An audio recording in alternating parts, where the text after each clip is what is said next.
দর্শক আসসালামু আলাইকুম, আপনাদের স্বাগত জানাচ্ছি সপ্তাহের আলোচিত বিষয় নিয়ে বাংলা ভিশনের বিশেষ আয়োজন যে কথা বলতে চাই অনুষ্ঠানে।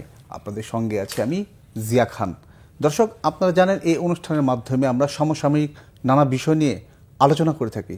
আজ আমাদের আলোচনার বিষয় রাজনীতি ও নির্বাচন। আর এই বিষয়টি নিয়ে আলোচনার জন্য আমার সঙ্গে স্টুডিওতে উপস্থিত রয়েছেন দুজন অতিথি। তারা হলেন সাকিব আনোয়ার, সাংগঠনিক সম্পাদক নাগরিক ঐক্য, এবং মশিউর রহমান, যুগ্ম সদস্য সচিব, জাতীয় নাগরিক পার্টি। আপনাদের দুজনকে স্বাগত জানাচ্ছি। দর্শক, ভোট গ্রহণের সুনির্দিষ্ট সময় নির্ধারণ, নির্বাচন পদ্ধতি, বিভিন্ন বিভাগের সংস্কার আর গণহত্যাকারীদের দ্রুত বিচার করা নিয়ে দেশের রাজনৈতিক অবস্থা আজ অনেকটাই উত্তপ্ত। নির্বাচন ঘোষিত সময়ের মধ্যেই হবে কিনা তা নিয়েও দেশের মানুষের মধ্যে রয়েছে নানা শঙ্কা।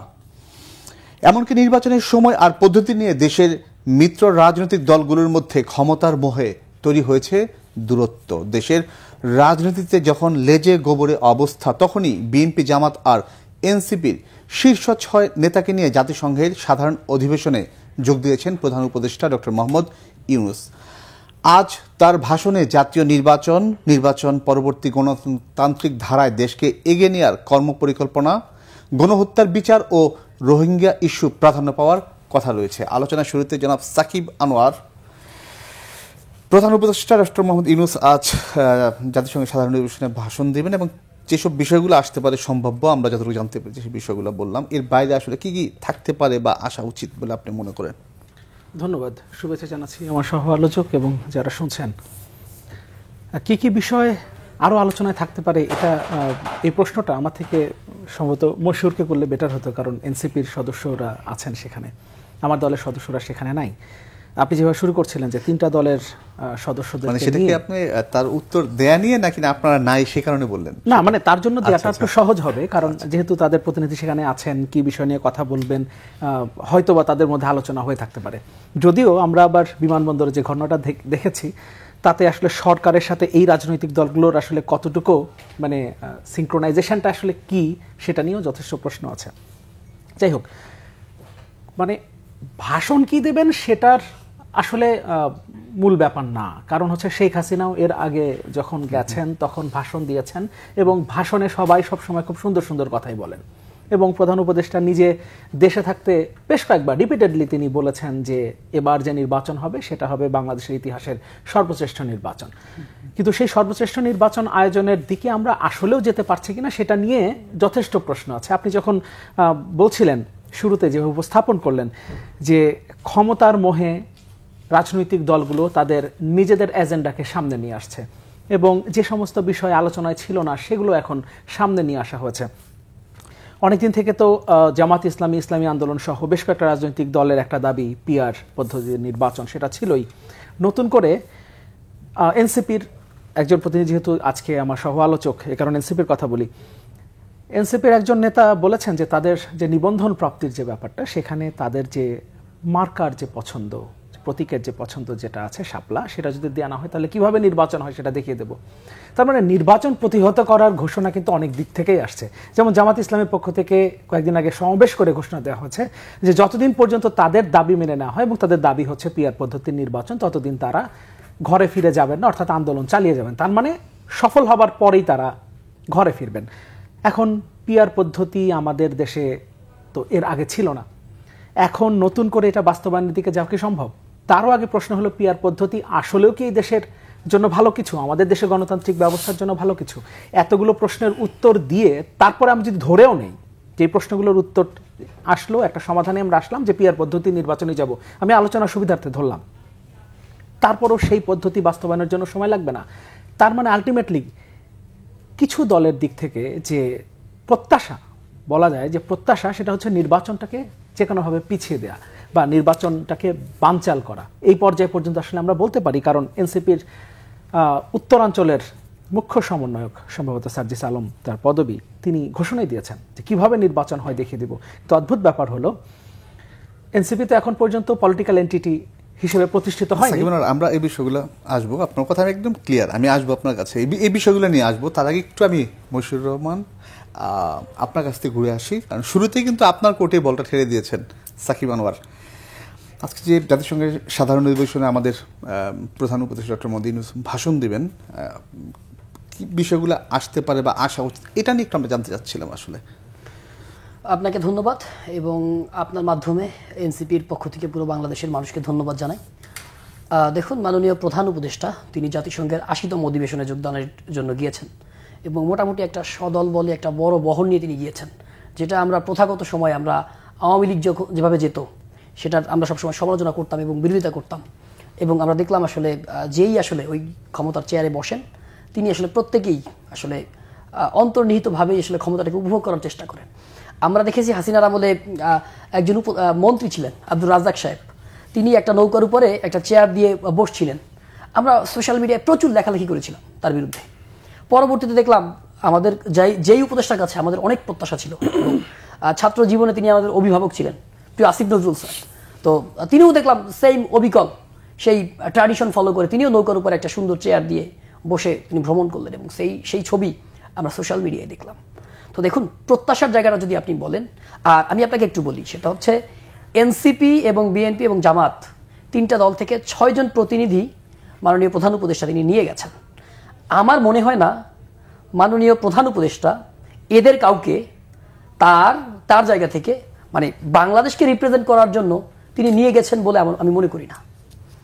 আমার কাছে এটা মনে হয়েছে যদি এটা তিনি নিয়ে যেতেন তাহলে তিনি এবং তার উপদেষ্টা, যেহেতু তিনি ১০৪ জনের বিশাল সফর বহন নিয়ে গেছেন, তারা যে ভিভিআইপি গেট দিয়ে তারা যে থেকে করলেন, ওই ল্যান্ড করলেন, সেই ভিভিআইপি গেট দিয়েই এই রাজনৈতিক দলের যারা নেতাকর্মী বা এই যে ৬ জন নেতা গেলেন শীর্ষ নেতা, তাদেরও সেম দিয়ে যাওয়ার কথা ছিল। কিন্তু আমরা কি দেখলাম? আমরা দেখলাম যে এদেরকে অর্থাৎ মাননীয় প্রধান উপদেষ্টা এবং তার যারা তার যারা হচ্ছে ইসে আছেন অন্যান্য উপদেষ্টা এবং তার প্রেস সেক্রেটারি থেকে শুরু করে তার যে বিশাল বহর, তারা একটা ইসে গেলেন, আর এখানে যারা রাজনীতিবিদ যারা গিয়েছেন তাদেরকে অন্য একটা দিয়ে নিয়ে গেলেন এখন, এবং তারা বিপদগ্রস্ত হলেন বা কিছুটা হচ্ছে তাদেরকে হামলার ঘটনা ঘটলো। কারণ আপনি যে তিনটা দলের যে প্রতিনিধি গিয়েছেন তারা হচ্ছে দলের সর্বোচ্চ নেতা এবং বলতে পারেন বাংলাদেশের বর্তমান রাজনৈতিক বাস্তবতায় বাংলাদেশের রাজনীতি নিয়ন্ত্রণ করে এই লোকগুলো। মশিউর রহমান, তাহলে কেন তাদেরকে নিয়ে গেলেন? আপনি যে মনে করেন যে তারা বাংলাদেশকে রিপ্রেজেন্টেটিভ করবে না, আপনি যেটা বললেন, কেন নিয়ে যাওয়া হলো? দেখুন, এখানে একটা ভেরি ইন্টারেস্টিং একটা ঘটনা ঘটছে। সেটা হচ্ছে এই সরকারের একজন উপদেষ্টা যে আসিফ নজরুল স্যারের কথা বারবার আসে। এই আসিফ নজরুল স্যার যখন হচ্ছে তিনি এসে গেলেন সুইজারল্যান্ডের একটা বোধহয় কোনো একটা ইসে তিনি যোগদান করতে যে গেলেন, যাওয়ার পরে সেখানে কিন্তু তার উপরে হামলা হয়েছে, এয়ারপোর্টে হামলা হয়েছে। আবার আরেকজন উপদেষ্টা, তরুণ উপদেষ্টা মাহফুজ আলম, তিনি যখন লন্ডনে গিয়েছেন সেখানে তার উপরে হামলা হয়েছে। তো আমার মনে হয়েছে যে মাননীয় প্রধান উপদেষ্টা এবং তার উপদেষ্টা মণ্ডলীগণ ভেবেছেন যে যদি জাতিসংঘে তারা যায় সেখানে হয়তো এরকম কোনো একটা অনাকাঙ্ক্ষিত ঘটনার মধ্যে পড়তে পারে। তো সেক্ষেত্রে তাদের এই সরকার যেহেতু রাজনৈতিক ম্যান্ডেট নিয়ে এসছে, মানে বিশেষ করে যদি বলেন এই তিনটা দল বা অন্যান্য পুরো বাংলাদেশের জুলাই বিপ্লব পরবর্তী বাংলাদেশের সমস্ত মানুষের ম্যান্ডেট নিয়ে ক্ষমতায় এসছে, সেখানেই সরকার মনে করেছে যে যদি এখানে বিএনপি, জামাত এবং এনসিপির নেতৃবৃন্দ তাদের সাথে থাকেন তাহলে ওই যে পতিত আওয়ামী লীগ সরকার, পতিত স্বৈরাচার বা ফ্যাসিবাদ, তারা তো এখন বাংলাদেশ থেকে পালিয়ে গিয়ে তারা ইংল্যান্ডে বলেন, তারা ইউরোপ আমেরিকার বিভিন্ন দেশে এখন আশ্রয় নিয়েছেন এবং সেখানে বসে তাদের সন্ত্রাসী কার্যক্রমগুলো পরিচালনা করছেন। সেখানে এক প্রকার ঢাল হিসেবে, সেফ গার্ড হিসেবে তিনি এই মাননীয় প্রধান উপদেষ্টা তিনি মির্জা ফখরুল ইসলাম সাহেবের মতো লোককে, আক্তার হোসেনের মতো লোককে এবং আব্দুল্লাহ মোহাম্মদ তাহেরের মতো লোককে তিনি তার সেফ গার্ড হিসেবে নিয়ে গেছেন। এবং এইখানে এই যাওয়ার মধ্য দিয়ে এনসিপি, বিএনপি এবং জামাত তাদের কারো কোনো অ্যাচিভমেন্ট নাই। যদি বলেন যে তাদের অর্জনের খাতা কি, আমি বলবো অর্জনের খাতা শূন্য। বরঞ্চ ডক্টর মোহাম্মদ ইউনূস তিনি দেখাতে পারলেন যে এই মুহূর্তে বাংলাদেশকে যারা নিয়ন্ত্রণ করছে, যে রাজনৈতিক দলগুলো বাংলাদেশে অ্যাক্টিভ আছে, অ্যাক্টিং পলিটিক্যাল পার্টির যারা সর্বোচ্চ লিডার, দে আর সাপোর্টিং হিম এবং তিনি বাংলাদেশের সবচেয়ে গ্রহণযোগ্য ব্যক্তি। এবং এটার মধ্য দিয়ে তিনি পুরো বিশ্বকে একটা মেসেজ দিল যে আই এম প্রফেসর ইউনূস এবং পুরো বাংলাদেশ আমার সাথে আছে। মশিউর রহমান, তার মানে কি সামনে ভবিষ্যতে আপনারা এই সরকার যদি কোনো দিকে যায় দেশের বাইরে আপনারা যাবেন না? দেখুন, আমি তো এই এবারের যে ট্যুরের কথাটা বললাম, এটা কেন আমার তো আগের ট্যুরের বিষয়গুলো টানলেন, আগেরগুলো টানলাম, এটাও টানলাম এবং ভবিষ্যতে যাব কি না, যেহেতু ডক্টর মোহাম্মদ ইউনূস প্রফেসর সাহেব তিনি আমার সর্বোচ্চ নেতার বা বিএনপির, আমরা বাংলাদেশের একদম গত 17 বছরে যেই মানুষটিকে আমরা সবার সামনে দেখেছি ফ্যাসিবাদ বিরোধী লড়াইয়ে, সেই লোকটা এবং এনসিপির নেতা কর্মীদের দুইজন শীর্ষ নেতৃত্ব, তাদেরকে তিনি যেহেতু প্রোটেক্ট করতে পারলেন না, রক্ষা করতে পারলেন না, তাহলে পরবর্তীতে এই সরকারের উপদেষ্টাদের সাথে এবং সরকারের প্রধান উপদেষ্টার সাথে বিদেশে কোনো সাংগঠনিক হোক বা রাষ্ট্রীয় হোক কোনো সফরে যাওয়ার আগে আমি বলবো বিএনপি, এনসিপি, জামাত সহ যদি অন্য কোনো দলের নেতাদেরকে আহ্বান করে, তাদের অবশ্যই দ্বিতীয়বার ভাববার আছে যাবেন কিনা। আচ্ছা মুশাররফ রহমান, আরো তো দল ছিল, আপনাদেরকে কেন নিয়ে যাওয়া হলো, এটা নিয়ে তো প্রশ্ন আসছে।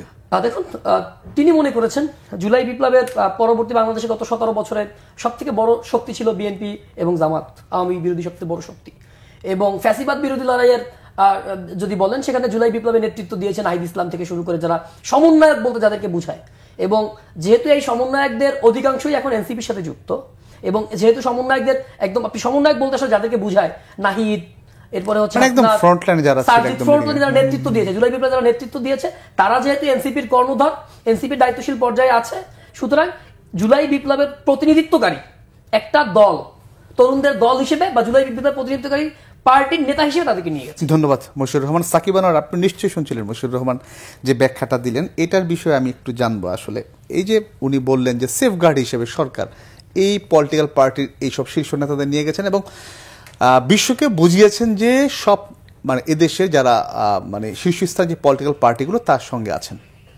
হ্যাঁ, এই জায়গাগুলোতে আমি মশিউর রহমানের সাথে একমত যে কিছু আলোচনা তো ছিলই, গণমাধ্যমে এসছে যে প্রধান উপদেষ্টা আসলে মোটামুটি সেফগার্ড হিসেবে তাদেরকে নিয়ে যাচ্ছেন, কারণ যেহেতু আওয়ামী লীগের পক্ষ থেকে একটা ডেমনস্ট্রেশনের ঘোষণা আগে থেকেই দেওয়া ছিল এবং বিএনপির পক্ষ থেকেও এরপর যখন মির্জাফখরুল ইসলাম আলমগীর যুক্ত হলেন এই সফরে, তখন বিএনপির পক্ষ থেকেও মানে পাল্টা ডেমনস্ট্রেশনের একটা ঘোষণা এসেছিল, যদিও আলটিমেটলি শেষ পর্যন্ত ঘটনা কি ঘটেছে সেটা আমরা দেখেছি।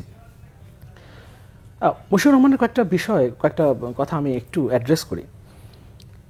উনি বললেন যে এই সফরে যে রাজনৈতিক দলের প্রতিনিধিরা গেছেন তাদের অর্জনের খাতা শূন্য, তার মধ্যে এনসিপির প্রতিনিধিরাও গেছেন। রাজনীতিতে দূরদর্শিতা বলে একটা বিষয় আছে। আপনি বলতে পারেন যে যখন আমরা যাবার সিদ্ধান্ত নিয়েছিলাম তখন আসলে আমরা বুঝতে পারিনি যে অর্জনের খাতাটা শূন্য হতে পারে, তার মানে আপনি দূরদর্শিতা পরিচয় আসলে দিতে পারেন নাই, আপনি এখন মনে করছেন যে আসলে অর্জনের খাতাটা শূন্য হলো। আরেকটা বিষয় হলো যে সদল বলে যাবার বিষয়ে মশিউর যেটা বললেন যে 104 জন প্রতিনিধি যাচ্ছেন, আমরা এটাও দেখেছি গণমাধ্যমে এসছে, মূলধারা গণমাধ্যমে, যে প্রথমে জামাত ইসলামী এবং এনসিপি থেকে 1 জন করে প্রতিনিধি এবং বিএনপি থেকে 2 জন প্রতিনিধি যাওয়ার কথা ছিল, কিন্তু সমতার চিন্তা করে বৈষম্য যাতে না হয়, মানে অন্যান্য রাজনৈতিক দল, এতগুলো নিবন্ধিত রাজনৈতিক দলকে ফেলে রেখে কয়েকটি রাজনৈতিক দল যাচ্ছে, তার মধ্যে অনিবন্ধিত রাজনৈতিক দলও যাচ্ছে, সেটাকে বৈষম্য মনে না হয় যে 3টি রাজনৈতিক দলকে নিয়ে যাবার বিষয়ে আলোচনা হয়েছে, তাদের যেন সংখ্যাটা সমান হয় সেটার জন্য তাদের দিক থেকে দাবি জানানো হয়েছিল এনসিপি এবং জামাত ইসলামের পক্ষ থেকে। পরে আবার সেটা বাড়িয়ে 2 জন করে 6 জনকে নিয়ে যাওয়া হয়েছে। সাকিব আনোয়ার, একটু আমি এই বিষয়ে আসতাম, যেহেতু আপনি নিয়ে আসতেন এবং মশিউর রহমান নিয়ে আসছে, যে গত বছর 79তম অধিবেশনে সেখানে কিন্তু আমাদের এই পররাষ্ট্র উপদেষ্টা তিনিই বলেছেন যে বর্তমান অন্তর্বর্তী সরকার ব্যয় সংকোচনের সিদ্ধান্ত নিয়েছে, অর্থাৎ সেই সময় 57 জনকে নেওয়া হয়েছিল, এই যে বাড়ানো হলো, এটা কি ব্যয় সংকোচনের সিদ্ধান্ত 1 বছর পরে আমরা জানলাম? না, সম্ভবত মানে আর তো যাওয়ার সুযোগ হবে না, এই কারণে ওই যে একজন করে বাড়তে তো সংখ্যাটা বাড়ে। এখন ধরেন যে 3টা রাজনৈতিক দলের পক্ষ থেকে শুরুতে আলাপ ছিল যে 4 জন যাবেন, পরে তারা আবার একজন বাড়ালেন, এখন এভাবে ধরেন 1-2 জন করে বাড়তেই তো আসলে সংখ্যাটা বাড়ে। আগেরবার সম্ভবত 50-এর আশেপাশে 57 জন ছিল, এবার ডাবল হয়েছে। এখন এনসিপি 1 জন যাবার কথা ছিল শুরুতে, তারা 1 জন বাড়িয়েছেন, ডাবল হয়েছে। জামাত ইসলাম 1 জন যাবার কথা ছিল, তারা আবার 1 জন বাড়িয়েছে, ডাবল হয়েছে। এভাবে ডাবল যদি হয় তাহলে তো আলটিমেটলি সংখ্যাটা 100 পার হয়ে যাবে, এটা তো 114 হবার কথা ছিল। তারপরেও তারা তো এটাকে মোটামুটি 104-এর মধ্যে সম্ভবত রেখেছেন। মশিউর রহমান সরকারের বেশ সমালোচনা করলেন। আসলে এনসিপি সরকারের সমালোচনা করলে আমরা একটু কনফিউজড হয়ে যাই একবারে। কয়েকদিন গতকালই সম্ভবত দেখলাম প্রথম আলো একটা রিপোর্ট করেছে, কুমিল্লায় সম্ভবত অবকাঠামো উন্নয়নের জন্য 2400 কোটি টাকার একটা বরাদ্দ হয়েছে। সেখানে আচ্ছা, তিনি যেহেতু ওই মন্ত্রণালয়ে আছেন, তিনি উপদেষ্টা, তার উপজেলায় 453 কোটি টাকা, বৈষম্য আরো বেশি, আমরা প্রথম আলোতে 453 কোটি টাকা এসছে। এখন বৈষম্য বিরোধী ছাত্র আন্দোলন বলছিলেন মশিউর যে এই বৈষম্য বিরোধী নেতারা, এবং সেখান থেকে তো আসিফ মাহমুদও, তো বৈষম্য বিরোধী ওখান থেকে যদি এমন হয় যে আসলে নিজের উপজেলার জন্য আলাদা করে একটা বরাদ্দ রাখা 453 কোটি টাকা, তাহলে আসলে আমরা একটু কনফিউজড হয়ে যাই। কিন্তু আসল কনফিউশনের জায়গাটা হচ্ছে হাসনাত আব্দুল্লাহ সরকারে নাই, কিন্তু তার যে উপজেলা সেখানে 338 কোটি টাকা দ্বিতীয় সর্বোচ্চ বরাদ্দ সেখানে হয়েছে। হ্যাঁ, তখন আসলে এরপরে যখন আবার এনসিপি সরকারের সমালোচনা করে তখন আমরা আসলে একটু কনফিউজড হয়ে যাই, এবং তখন আসলে আমরা সরকারি দল বা এই যে তকমা যে বিষয়গুলো আছে সেগুলোকে আসলে কিভাবে বিবেচনা করব সেগুলো নিয়ে আমরা মানে সত্যিকার অর্থেই আসলে আমরা ঠিক ভেবে পাই না। তারা সরকারি থাকে তাহলে সরকারের সমালোচনা কেন করবে? বিরতির আগে যখন আমি বলছিলাম, মানে যেখান থেকে আপনি আসলে এটাকে পিক করলেন প্রশ্নটা, ওখানে আমি বলছিলাম যে সরকারে থেকে, আপনি যেভাবে বললেন সেভাবে বলি, সরকারে থেকে যখন সরকারের সমালোচনা করে তখন আমরা কনফিউজড হয়ে যাই। এখন আপনি ওই প্রশ্নটা আবার করলেন, এখন ওই যে সাকা চৌধুরীর মতো করে বলতে আমি আবারও কনফিউজড হয়ে গেলাম যে আসলে তারা সরকারের থেকে সরকারের সমালোচনা কেন করে। আচ্ছা, এই কনফিউশন উত্তরটা একটু মশিউর রহমান আপনার কাছ থেকে শুনি। দেখুন, এনসিপি হচ্ছে এই হাসিনার পরবর্তী সময় নতুন বাংলাদেশের নতুন কিংস পার্টি, যেই কিংস পার্টি নিজের নিবন্ধনের জন্য আবেদন করে নিজের পছন্দের মার্কাটাই পায় না। নিজের পছন্দের মার্কাটা, অর্থাৎ তিনি শাপলা প্রতীকটা চেয়েছেন এবং সেই মার্কাটা শাপলাটা পায়নি, এবং সেখানে সিইসি থেকে শুরু করে ওখানকার ইসি সচিব তিনি বলেছেন এনসিপিকে কেন এই মার্কাটা দেওয়া যাবে না তারা এটা ব্যাখ্যা করতে পারবে না। আপনি যখন গুরুত্বপূর্ণ একটা পদে বসবেন আপনাকে অবশ্যই ব্যাখ্যা দিতে হবে যে এইটা হচ্ছে কেন হবে না। সেখানে যখন ইসির সচিব বা সিইসি যখন বলে যে এনসিপিকে কেন এই মার্কাটা দেওয়া হবে না সেটা আমরা ব্যাখ্যা করতে পারবো না, তার মানে আপনি এমন একটি কিংস পার্টি যার নিজের কোনো মার্কাটাই আপনি নিশ্চিত করতে পারেন না। আবার আপনি বলছেন যে বিশেষ বরাদ্দের কথা, আবার কথা শুনছেন। জি, আবার বিশেষ কথা তো শুনছি, এরপরে হচ্ছে আপনি বিশেষ যে কথাটা আসছে যে বরাদ্দের বিষয়টা। দেখুন, আসিফ মাহমুদ সজীব ভুইয়া তিনি এনসিপির কেউ না, আমরা সংবাদ সম্মেলন করে বিষয়টা ক্লিয়ার করেছি। জুলাই বিপ্লবে আপনি দেখেন, আপনি এই যে ডাকসুতে ভিপি নির্বাচন করেছে, জিএস নির্বাচন করেছে, ছাত্রদল থেকে একটা প্যানেল দিয়েছে, এরপরে শিবির থেকে একটা প্যানেল দিয়েছে, অন্যান্য থেকে প্যানেল দিয়েছে, এরা প্রত্যেকেই কিন্তু জুলাই বিপ্লবের অনেকেই কিন্তু সমন্বয়ক ছিল এবং প্রত্যেকেই নিজেকে জুলাই বিপ্লবের নায়ক মনে করে। এখন আসিফ মাহমুদ তো তাদের মধ্যে একজন নায়ক, জুলাই বিপ্লব এরা যেমন নায়ক তাদের মধ্যে একজন নায়ক। এখন সেই নায়ক হিসেবে সামনের সারি থেকে তিনি হচ্ছে ইসে গিয়েছেন, তিনি ওই উপদেষ্টা হয়েছেন। এখন আপনি যে বিশেষ বরাদ্দের কথা যেটা বললেন সেটা হচ্ছে আসিফ মাহমুদ, মানে সাকিব আনোয়ার যে প্রশ্নটা রেজ করলেন, হ্যাঁ, সাকিব আনোয়ার ভাইয়ের যে প্রশ্নটা সেটা হচ্ছে আসিফ মাহমুদ অলরেডি তার ফেসবুক পেজে, সোশ্যাল মিডিয়ার ফেসবুক প্রোফাইলে তিনি পোস্ট করেছেন। আরেকজনের কথা কিন্তু বলছেন, হাসনাত আব্দুল্লাহর কথা উনি বলছেন। আমি ওটাই আসছি। না, এখানে আসিফ মাহমুদ হাসনাত আব্দুল্লাহ তো ম্যাটার করে না, ম্যাটারটা হচ্ছে কুমিল্লা জেলা। কুমিল্লা জেলায় হচ্ছে 4টা জেলায়, টোটাল 22টা জেলায় এই প্রকল্প চালু রয়েছে, যার মধ্যে এবছর 4টা জেলায় এই বিশেষ প্রকল্প, এটার নাম দেওয়া হচ্ছে বিশেষ প্রকল্প। এই প্রকল্পের আয়ত্তে রয়েছে, এর মধ্যে কুমিল্লা একটা জেলা, এরপর হচ্ছে মানিকগঞ্জ একটা জেলা, পটুয়াখালী একটা জেলা এবং সাতক্ষীরা একটা জেলা। আপনি একটা জেলাকে হাইলাইট করছেন, বাকি 4টা জেলার কথা আপনি বলছেন না। মানে সেখানে তো আপনার জুলাই যোদ্ধা কিংবা এনসিপি নেতা কারোর নাম তো আসে না, এই কারণে বিষয়টা হচ্ছে ওই যে অন্য জেলাগুলোতে হাসনাত আব্দুল্লাহ নেই, অন্য জেলাগুলোতে তো আপনার আসিফ মাহমুদের বাড়ি না, এই জন্য আপনি ওই জেলাগুলোতে এত বিশেষ বরাদ্দ পেল, এত বেশি বরাদ্দ পেল, আপনি সেটা নিয়ে কোশ্চেন করছেন না। কোশ্চেন করছেন যে হাসনাত আব্দুল্লাহর উপজেলায় কেন গেল। আপনার মতো আমিও প্রশ্ন করেছি। আপনি এই প্রশ্নটা যখন সাকিব আনোয়ার ভাই করেছে না, এই প্রশ্নটা যখন কালকে প্রথম আলো যখন এই নিউজটা করেছে, তখন as a member of NCP, আমি এনসিপির যুগ্ম সদস্য সচিব এবং হাসনাত আব্দুল্লাহ আমার বন্ধু, এবং আমি এনসিপির ইসি কমিটির একজন মেম্বার, আমি হাসনাত আব্দুল্লাহকে প্রশ্ন করেছি যে বিষয় হাসনাত আব্দুল্লাহ, আপনি জুলাই বিপ্লবের প্রথম সারির সমন্বয়ক হিসেবে আপনার এলাকাতে, আপনার উপজেলাতে এত টাকা গেল, আমার উপজেলার টাকাটা কোথায়, আপনি একটু ব্যাখ্যা দেন। তখন তিনি বললেন, তুমি কিভাবে নিশ্চিত হলা যে এই আমার উপজেলায় যে বাজেটটা আসছে এই বিষয় সম্পর্কে আমি অবগত? তিনি আমাকে পাল্টা প্রশ্ন করছেন যে এই বিষয়টা সম্পর্কে তিনি অবগত নয়, এবং তিনি যে অবগত নয় তিনি বরঞ্চ সেটা আমাকে বললেন। এবং পরবর্তীতে আসিফ মাহমুদ সজীব ভুইয়া তিনি এই বাজেটের ক্ষেত্রে তিনি একদম সুস্পষ্টভাবে তার ফেসবুক পোস্টের মাধ্যমে যে 22টা প্রজেক্ট হয়, এর মধ্যে একটা প্রজেক্ট বিশেষ প্রকল্প হিসেবে এবছর 4টা জেলায় হচ্ছে। মশিউর রহমান অবগত না হোক, প্রকল্পের বাজেটটা তো তার ইসে গেছে, এলাকায় গেছে নাকি? এটা তো না। এখন দেখেন, একটা সরকারি বাজেট যখন হচ্ছে কোনো জেলায় যায়, সরকারি প্রকল্পের বাজেট যেতেই পারে, তার উপজেলায় যেতেই পারে। এখন ওইখান থেকে কি মানে আপনাকে মেক শিওর করতে হবে ওই বাজেটটাকে হাসনাত আব্দুল্লাহ তার ব্যক্তিগত কোনো কাজে ব্যবহার করতেছে বা ব্যক্তিগত কোনো কাউকে দিয়ে কাজ করাচ্ছে কি? আচ্ছা মুশাররফ রহমান একটু বলেন এই বিষয়টা নিয়ে আসলে এই কথাবার্তা কেন আসতেছে, এত আলোচনার সময় কেন আসতেছে বলেন তো?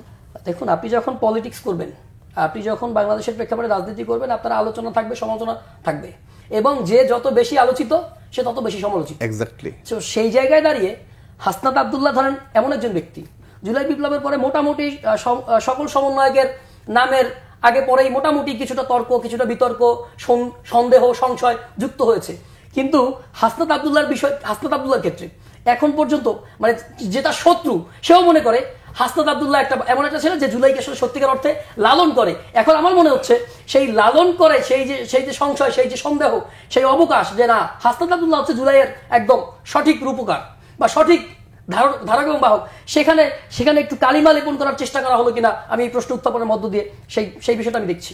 আচ্ছা, তাহলে এই যে প্রশ্নগুলা কিংবা আলোচনা সমালোচনা যেটা আসতেছে, যেহেতু হাসনাত আব্দুল্লাহর এখানে তার এলাকা, পাশাপাশি আসিফ মাহমুদের এলাকা, এটাকে আপনারা কিভাবে দেখেন বা আপনার পার্টি কিভাবে দেখে?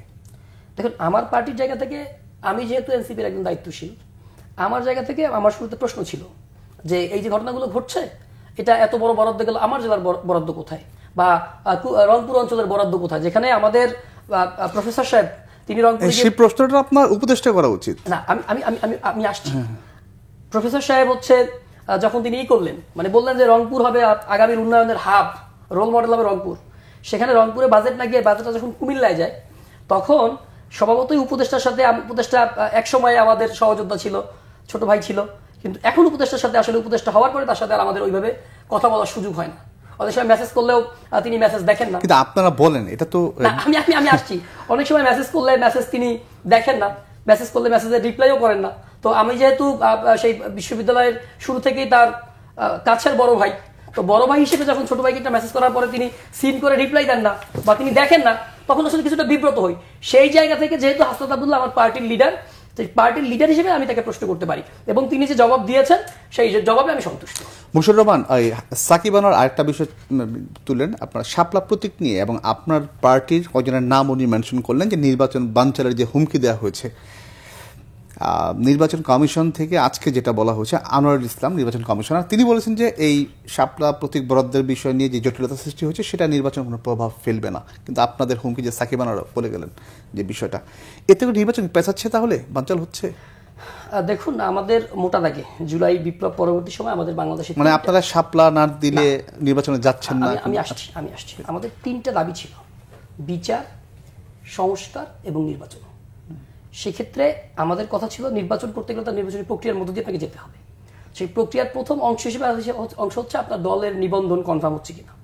তো যেহেতু ইতোমধ্যে ইসি থেকে মেকশিওর করা হয়েছে যে এনসিপি অ্যাজ এ পার্টি নির্বাচন কমিশনের একটা দল হিসেবে নিবন্ধন পাওয়ার জন্য যে যে ক্রাইটেরিয়া ফুলফিল করতে হয় সবগুলো ফুলফিল করেছে এবং নিবন্ধন পাচ্ছে।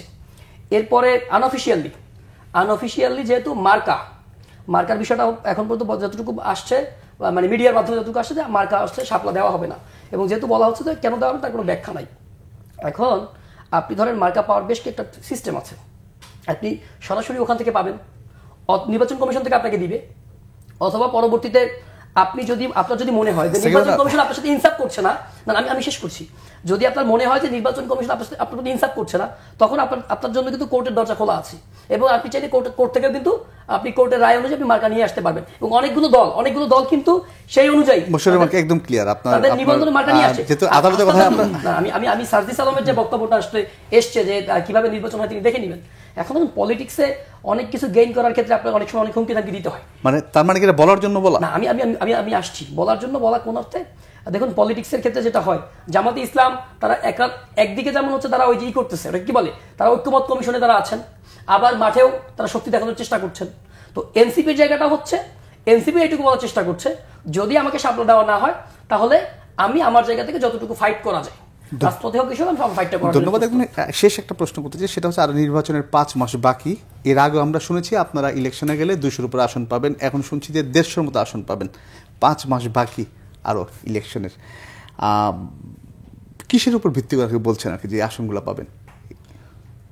দেখুন, এনসিপি একটি তরুণদের দ্বারা গঠিত দল, তো এখানে বিভিন্ন প্রকার নেতাকর্মীদের ক্যাটাগরি আছে, এবং সেই জায়গা থেকে আমরা মনে করছি এনসিপি যেহেতু জুলাই বিপ্লব পরবর্তী সময়ে বাংলাদেশে আমরা নতুন রাজনীতির কথা বলছি, আমরা তরুণদেরকে আকৃষ্ট করার কথা বলছি, এবং আমাদের যে অ্যাসেসমেন্ট হচ্ছে আমরা জুলাই বিপ্লবে যেভাবে সাধারণ মানুষের একটা অভূতপূর্ব সাড়া পেয়েছি, সেখানে আমার মনে হয়েছে আমরা আগামী নির্বাচনে ভালো একটা মেজরিটি পাবো, ভালো কিছু একটা সংখ্যা অনুযায়ী ভালো একটা আসন পাবো। আমি এক্স্যাক্টলি আমি কারোর মতো সংখ্যা বলতে চাই না, যেহেতু এখনো আপনি হিউম্যান সাইকোলজি অনুযায়ী আপনি 5 মাস পরে কি ঘটবে এই বাংলাদেশে আমি জানি না। সেই জন্য আমরা বিশ্বাস করতে চাই যে বাংলাদেশের তরুণ সমাজ এবং বাংলাদেশের মানুষ পরিবর্তন চায়।